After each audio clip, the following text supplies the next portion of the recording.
जिसके साथ कृष्ण होते हैं ना, अनंत ब्रह्मांड के सारे नक्षत्र, सारे ग्रह उनके चरणों में हैं। ये नक्षत्र खराब है, ये ग्रह खराब है। तो ये वाक्य जो मैं बता रहा हूं ना, ये ध्यान से सुनिए।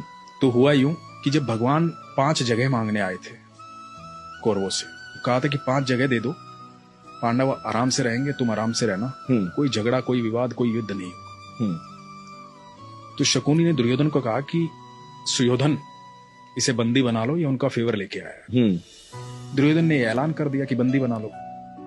अब ठाकुर जी को कौन बंदी बना सकता है? तो पहली बार ठाकुर जी ने अपने जीवन काल में पहली बार वो ऊर्जा दिखाई थी, वो लाइट दिखाई थी कि मैं हूं को। अब उसके बाद कृष्ण वहां से चले गए कह करके कि अब युद्ध होगा।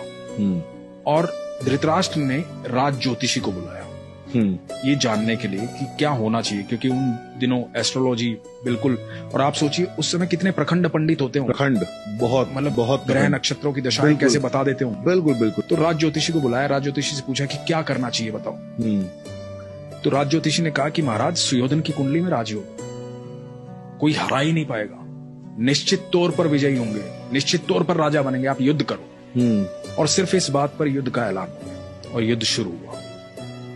अब धृतराष्ट्र लगातार चिंता में था। 8 दिन बीत गए, आधी सेना निपट गई थी कौरवों की। अब ये दिखाई दे रहा था साफ साफ कि कौरव हार जाएंगे, पांडव जीतेंगे। तो फिर से बुलाया गया राज ज्योतिषी को।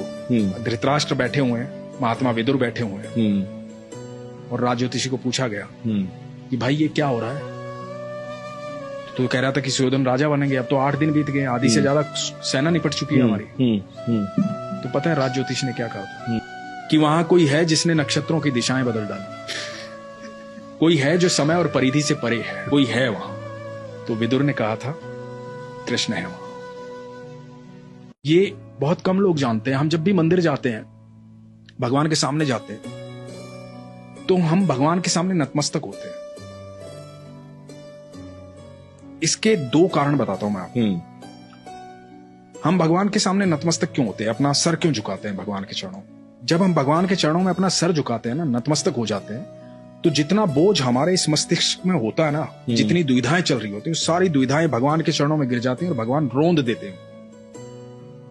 और जैसे ही आप नतमस्तक होकर के उठते हैं ना, तो आपको एक अद्भुत सुकून की प्राप्ति होती है। और ये क्रिया आप लगातार करते रहते तो आपके जीवन में दुख नहीं आता, क्योंकि आप भगवान के सानिध्य में रहते हैं। क्योंकि दुख की एक खासियत होती है, दुख बड़ा भोला भाला होता है। दुख जब भी आता है ईश्वर को साथ लेके आता है। जैसे ही दुख आएगा आपको ईश्वर याद आएंगे। ये बात तो है। भोला भाला होता है, दुख को बेचारे को पता ही नहीं होता तो साथ किसके चल रहा है।